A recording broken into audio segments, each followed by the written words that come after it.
Welcome to MEACH'S Musings here on this Monday. It is March 23rd, 2020. It's almost the end of March. Like, that's crazy that this year has gone so fast, and yet so much has happened already in the last 2.5 months. And yes, we are on lockdown. If you're watching outside of the United States or outside of the major cities in the United States, California's on total lockdown. So I am practicing social distancing. That's what we're calling it, social distancing. Unfortunately, yesterday I had to head into the San Fernando Valley, and if you're familiar with Southern California, you know going from Santa Clarita to the San Fernando Valley is no small task in and of itself, but had an MRI done out in Tarzana, testing the old brainwaves and seeing what's going on. And unfortunately, I apparently unknowingly twitched, had a little bit of a panic thing. I'm not good with the claustrophobia. I'm not good with the tight spaces. So apparently, as I was, kind of had my head, head back and down my sides, apparently my fingers were twitching and my toes and my legs were involuntarily twitching. I now know exactly how Mick Foley felt when he had his MRI and he had an involuntary kick in the machine and they had to start over. The guy yesterday told me, well, we'll see what the radiologist says, but you may have to come back. I said, you better have a sedative ready because I am not going back in there conscious. That is not happening. It's a very weird thing to to take the reins of one's mental health, and it is somewhat liberating. I will definitely say that, but it's also scary as hell. It's just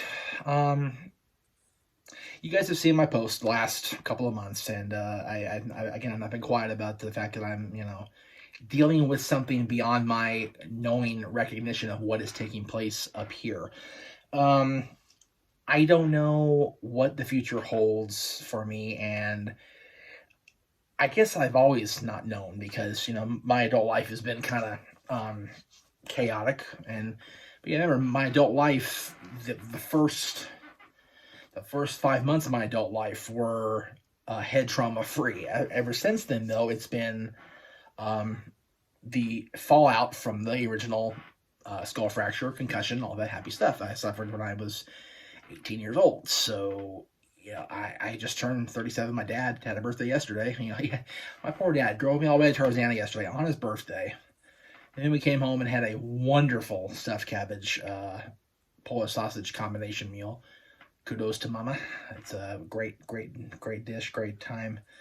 Got through a little present stuff, and it was fun. But the ordeal of the MRI, I think, was unnerving enough that I pretty much came home and passed out. I intended to record this and have this up yesterday before I went to bed, and as it turns out, it didn't happen that way. So here I am this morning on Monday, getting it out to you guys either prior to your work day if you're going into the office, or if you're on the East Coast, you're probably either in the office or just waking up because it's 9 o'clock. So there you go. People have been asking me since yesterday in my little internet tizzy about Mr. Meltzer and my defending of Eric Bischoff and my defending of Bruce Pritchard and their dislike of Dave Meltzer. It was not my intention to necessarily defend Eric or defend Bruce. I do enjoy both of their podcasts. I enjoy all of Conrad Thompson's podcasts. I think he's the best podcast guy I listen to, and I listen to quite a few besides his. And I don't listen to mine because I can't watch my own self. I can't. It's hard for me to watch me. I've always had a hard time with that. I always had a hard time with my own material. Going back to the XMV days. But I found myself defending Eric and his decisions in WCW, and I was the guy who, in 01 and 02 was just lambasting, him for the death of WCW. I highly encourage everybody to read Nitro by Guy Evans. It is an in-depth, thorough look at the history of WCW, all the way from the beginnings of from Turner's purchase of Jim Crockett Promotions all the way to the very end. I'm not even at the end yet still, to this day. I've had that book for 2 Christmases now, and I still haven't finished it. I got a lot of books in the queue, on the Kindle and on the shelf. but the majority of it, I'm up to, prior to the reboot in 2010, 2010. Wow, it's how tired I am. No sleep last night, as usual. I recommend it because it's not just Bischoff defending Bischoff. There's a lot of people in there that both criticize and commend Eric for decisions that were made. And one in particular that caught my eye, and I will not throw this person under the bus because I happen to like this person very much, but I will say that the decisions made regarding Starrcade 97 and the loss by Hogan after the intended screw job went awry. I've talked to a lot of people, not just Eric Bischoff. I've never met Eric. Let me just clarify that. I've never met Eric Bischoff. I've never talked to him. I've interacted with him over Twitter about different things, mainly the podcast, mainly his book, which I love. I love Controversy Creates Cash, and I thoroughly believe in that philosophy and his philosophy to producing television. I think it's a great way to approach television and movie productions. So check that out too. But a lot of people in that book talk about the fact that Sting showed up to Starrcade not in Sting shape. And they had built this person up for 16 months as the guy to take down Hollywood Hogan and the NWO. And he showed up to DC and was not ready to, he wasn't in a good headspace or a good body space. And Sting himself has admitted he went into a very dark place going into 1998. And it took, becoming a reborn Christian, reaffirming his faith to get his shit on straight. So I can't be wrong on that one if Sting himself has said he was in a bad headspace. So again, the main purpose of that tweet that I originally sent out, the first one I sent out, that led to that whole big conversation thread, was the fact that people take the word of Dave Meltzer as gospel, and in that report about, a WrestleMania, whatever one, I don't have it in front of me. I'm using the phone for video and the tablet's charging in the other room because I was up reading last night and I had to read. But he basically used a lot of "I believe" and "I think," and here's what I've heard. It's like, who's telling you this stuff? And if they are telling you this stuff, why is it, why are they making it your business? Somebody said it at the very end of the night before I went to bed, or before I signed off on social media, and I sent it back a friend's, one of those back. Basically that, at the end of the day, Bischoff and Pritchard will go down in history. Bischoff will go down as somebody who has a lot of history, positive history, and negative as well, yes, but a lot of positive history in the AWA in its dying days, in WCW, in WWE, and in TNA. And, Bruce is of the same, boat in my opinion. Bruce has done a lot of good for WWE, in my opinion. But Meltzer always to go down as a journalist who, got his insider info from a bunch of stooges who are willing to give him that info. And in the grand history of wrestling, I don't think that Dave Meltzer is going to be in that, a big entry in the Encyclopedia of Wrestling when it's all said and done. So that's all I was trying to drive home. And the person in that tweet said it pretty much just like that. I went, okay, point made. I'm good. I'm okay with it. So to anybody I offended or anybody I, got torqued, my bad. Was not trying to. Was just simply pointing out that let's not give this guy too much credibility. And again, I am very hypocritical in that by bringing attention to his report or to his quote or whatever, I gave him the attention that he so desperately seeks. So again, my bad. On that point, there's a gentleman, and I use that term loosely on Twitter, that has garnered my attention for his hypocritical approach toward me and toward what I tweet out and who I tweet about. And again, I won't say his name because, again, that just gives me attention. But I will say that somebody tweeted me back when I called this person out, why do you feed the negativity? It's like, I'm not feeding anything. I just want this person to admit that he's wrong. So if you're watching out there, the person that gave the Judge Judy, GIF reply to me, admit you're wrong, admit you screwed up, and I will gladly hit that block button on you and never even think about looking for your face again. Very simple.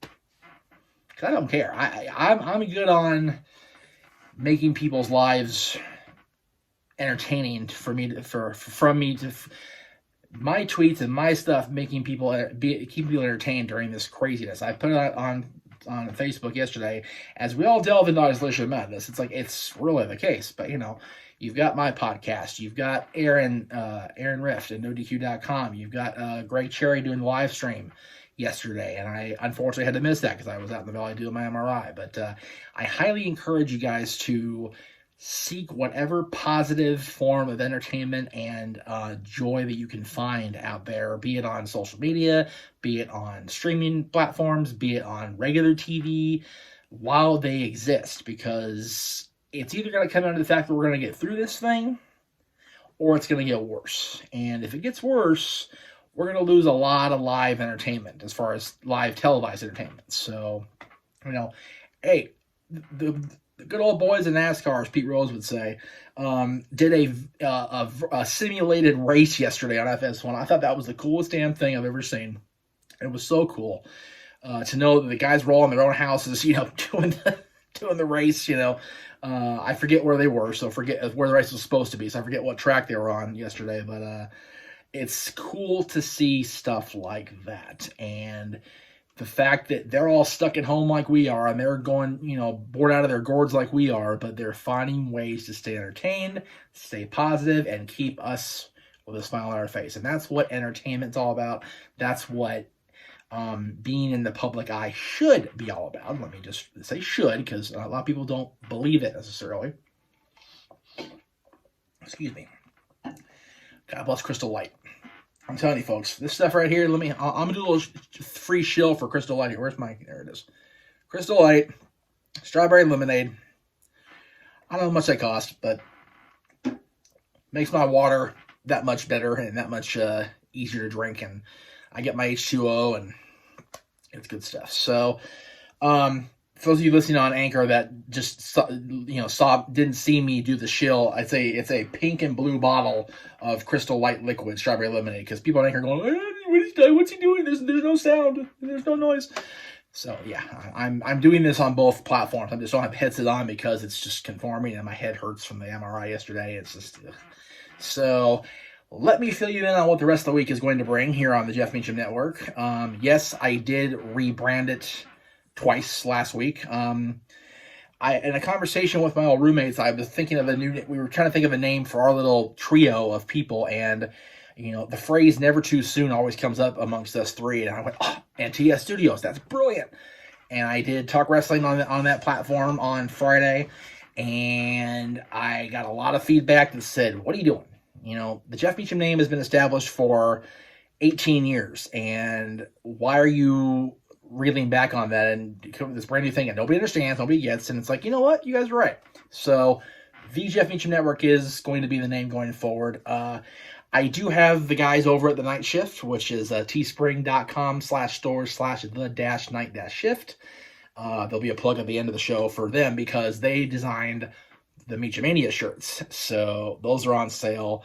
It is so weird for me to have Hulk Hogan-esque shirts with my nickname on them. I think that's just the coolest damn thing I've ever seen in my life. And I highly endorse them.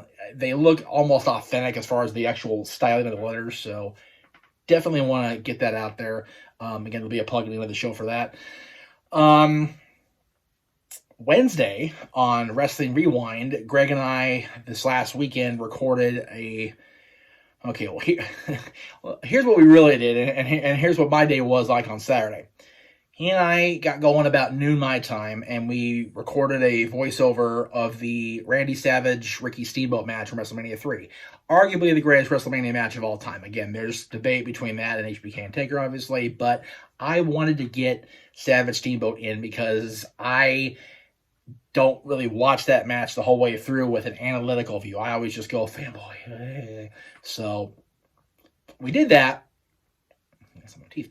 But we did it over Skype. That way I had a video of Greg and a video of me. And my intent was to put the match right about here and have Greg and I here. That way, when we were commentating over the match, you would see the match taking place.